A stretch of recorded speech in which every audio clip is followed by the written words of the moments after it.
this video is always be shilling. And in that spirit, please check out the Indiegogo campaign that's linked right below for my novel Wilshire Boulevard. Because if I don't shill for it, who will? Which is, of course, the whole point of this video. You see, nobody is going to shill your shit, whatsoever it is that you're selling or providing for people. You're a dentist, you're a lawyer, a doctor, whatever the fuck it is. See, nobody's going to go around saying that they should hire you. You have to go out and do it for yourself. Same with any business or any product that you're selling. This is an embarrassing fact of life. The notion that you have to go out and shill for yourself. But it's the truth. And we all feel embarrassed about it. We all feel dreadfully embarrassed, mortified, frankly. I mean, in my own case, fuck yeah. It took me several decades, really, to get over the cringe factor of shilling. One time, I'm in Paris, right? And this is like the late 90s. And I walk into this bookstore, right, in central Paris.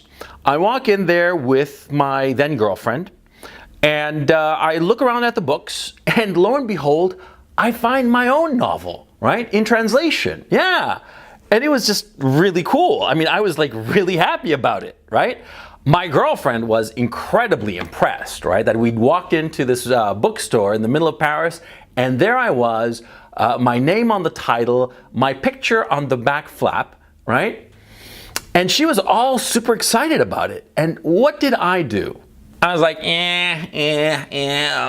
it's embarrassing. I'll leave it alone. Don't talk to me. Ah! I act like a goddamn baby, to tell you the truth. I was like a fucking idiot, right? It was a cool thing. A very cool thing.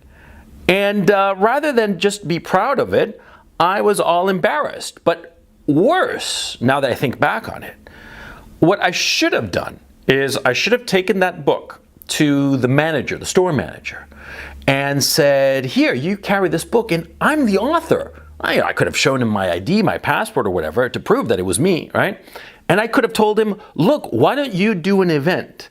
And I'll be happy to show up and sign autographs and talk about the book and all the rest of it for your customers, for your diehard customers, right? I should have done that. I should have shilled.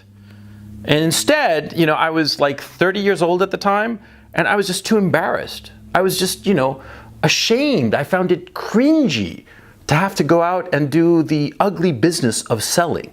But see, it is an ugly business, and you have to do it. In whatever it is that you're doing in life, you have a business, you have a flower shop, you have a company, you're a lawyer, a dentist, whatever the fuck it is.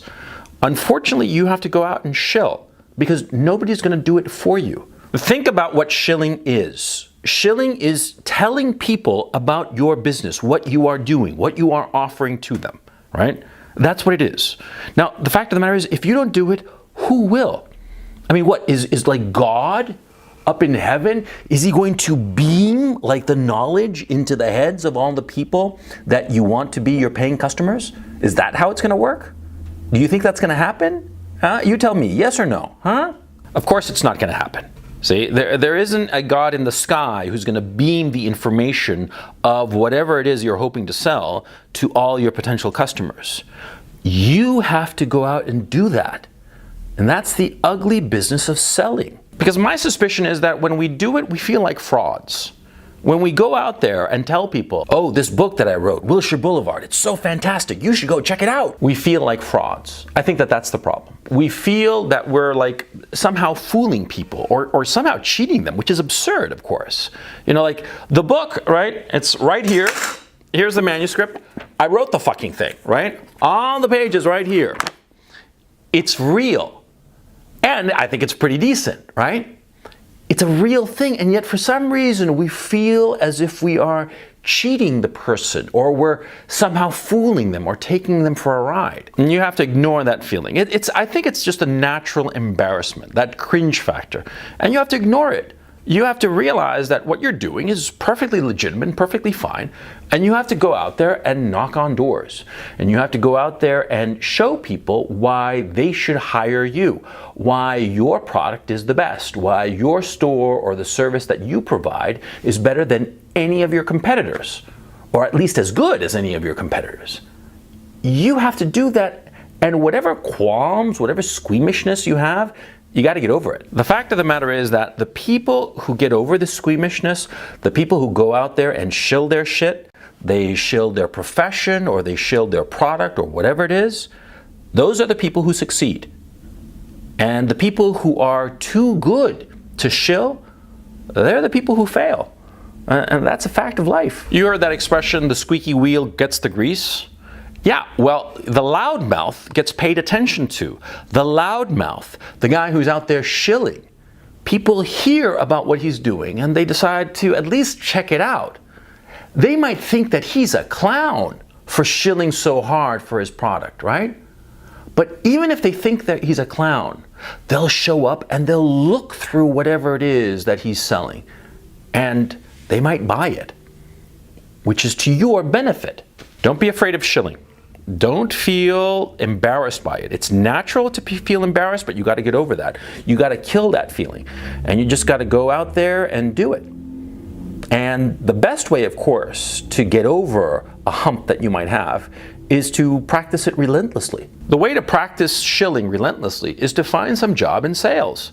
Yeah, find the job, especially when you're young. Some job that you can do for a while, 6 months a year, where you have to go out and sell. Telemarketers, that kind of shit, that's always good. And of course, it's going to be uncomfortable. You're going to feel like shit, but you're going to get better at it. You're going to get better at it, and you're going to get over this natural reticence that you have. And you have to get over it. I keep on repeating this, but you have to understand, see, nobody is going to shill for you.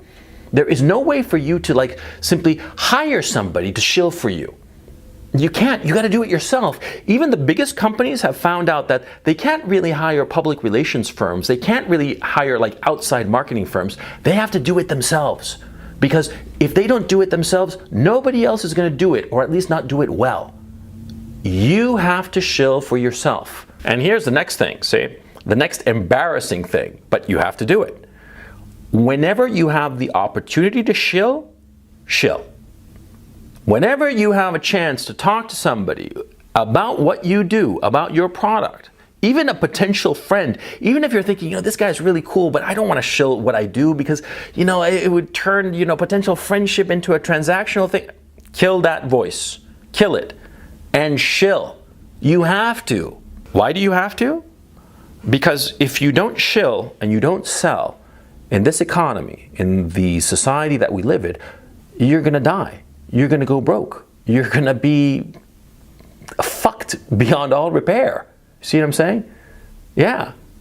Because in this economy, in this society, it's every man for himself. You can pretend that you don't have to shill if you're working at some big corporation where you have a secure job. Sure, you can pretend that you don't shill. But the second you lose that job, that nice, safe corporate job, and you got to go out into the job market, what the fuck you think you got to do? You got to go out there and shill. And it's an ugly thing. It's an ugly thing, and it's an embarrassing thing. And worst of all is that a lot of the cool kids, they always sort of look down at those who shill. Notice that the guys who are most successful, they act as if their success didn't come from shilling. That it was like an act of magic. That it sort of just happened that they succeeded. But you gotta hustle.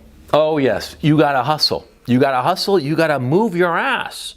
You gotta go up to people, shill your shit, and the second you're done shilling, you gotta go to the next guy. You gotta hustle. That's the only way to make it. There are no shortcuts to success in life. Sometimes somebody might get lucky, win the lottery or some shit like that, and they don't actually have to shill anymore. Or maybe they inherited family money or some crap like that. Again, they won the lottery, the genetic lottery, the lottery of birth, right? But at the end of the day, everybody has to shill.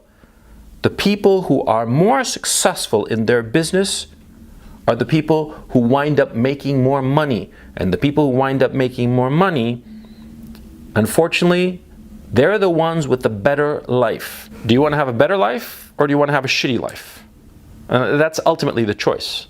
So the issue becomes, do you want to embarrass yourself and shill and wind up with a pretty decent life with a lot of money? Or do you want to, be cool and like, I'm not going to shill for anybody and wind up in the fucking poorhouse? Huh?